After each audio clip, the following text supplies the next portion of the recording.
Magandang araw mga bata! Ang tatalakayin natin ngayon sa Makabansa 3, Quarter 2, Week 7, Day 4 ay tungkol sa pagpapahalaga sa sining at crafts. Before we begin, please don't forget to like, share, and subscribe.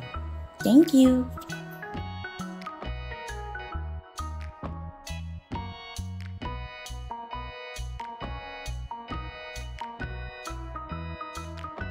Panimula ang gawain. Ipakita sa mga mag-aaral ang iba't ibang larawan ng sining at crafts mula sa kinabibilangang bayan, lungsod, lalawigan o rehiyon.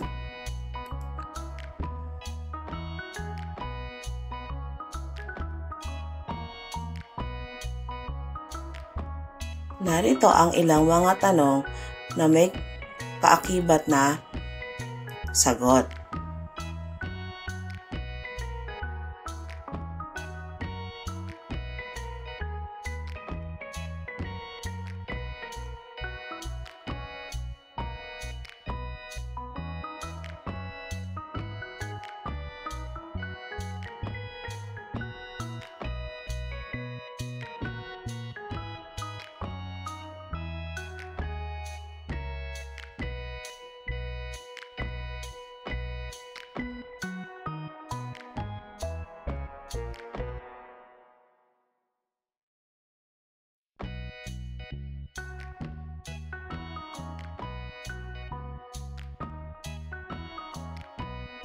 Gawaing paglalahad ng layunin ng aralin.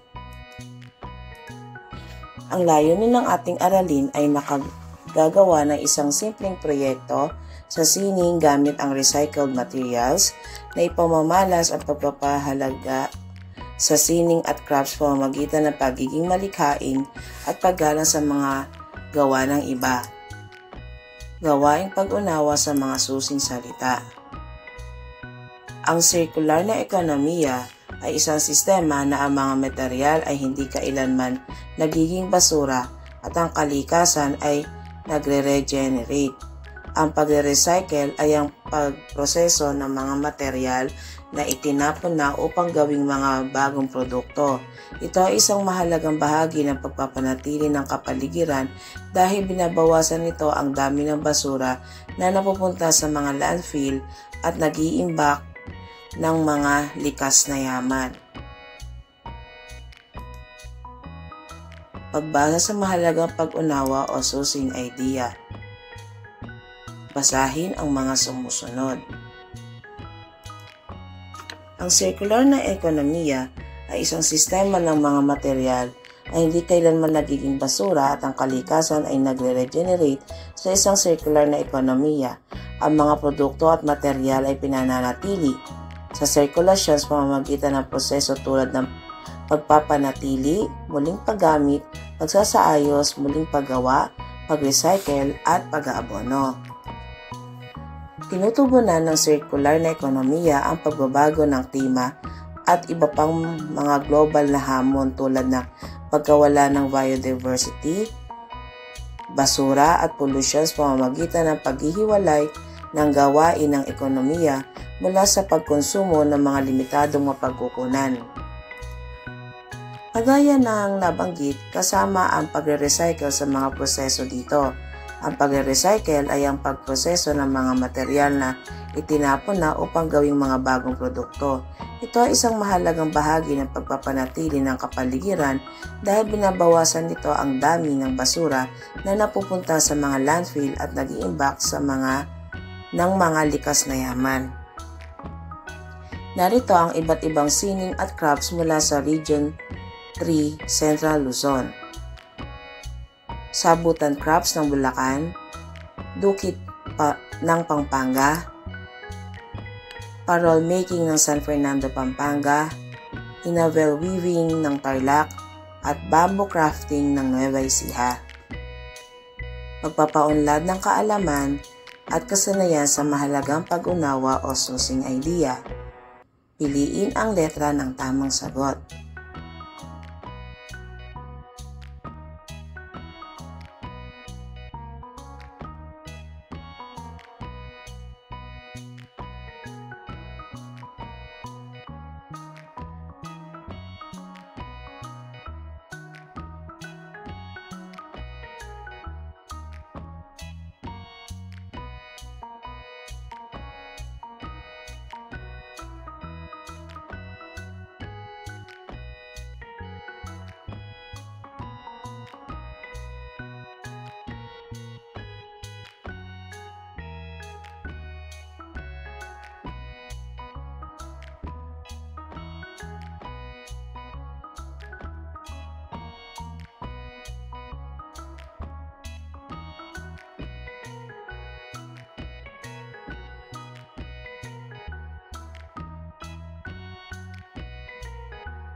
Narito ang mga tumpak na kasagutan.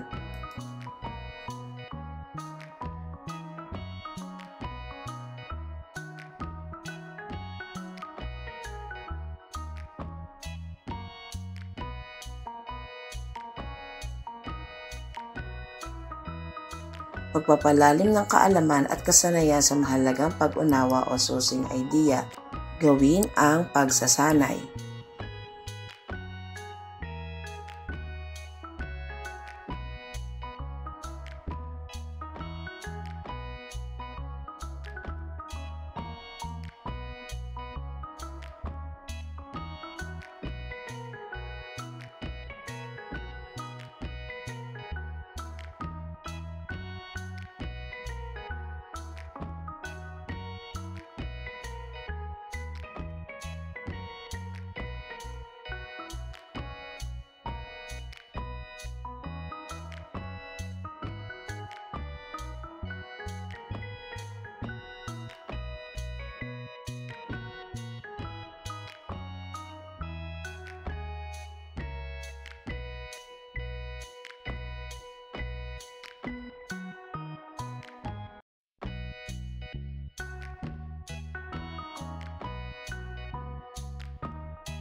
Narito ang mga sagot sa pagsasanay.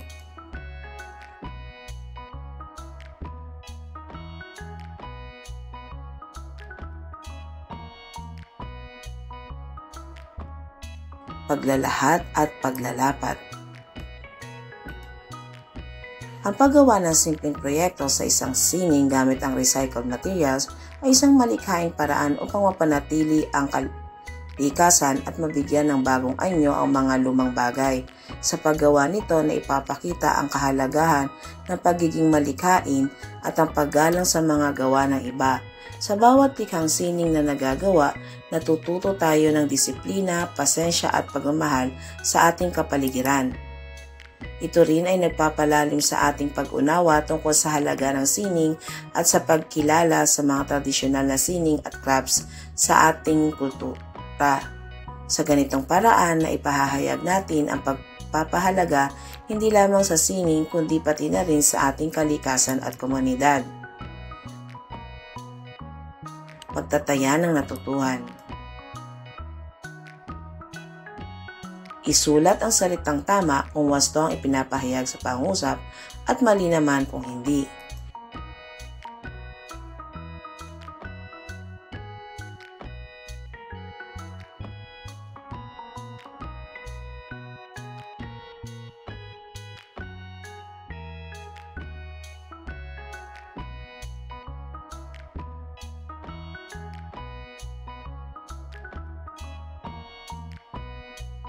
Narito ang mga tumpak na kasagutan.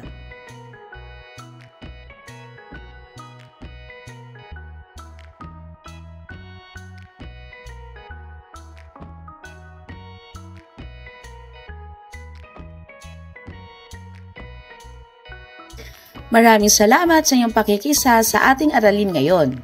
Tandaan, ang pagiging makabansa ay makikita sa ating pagmamahal sa bayan, pagpapahalaga sa ating kultura at pagtulong sa kapwa.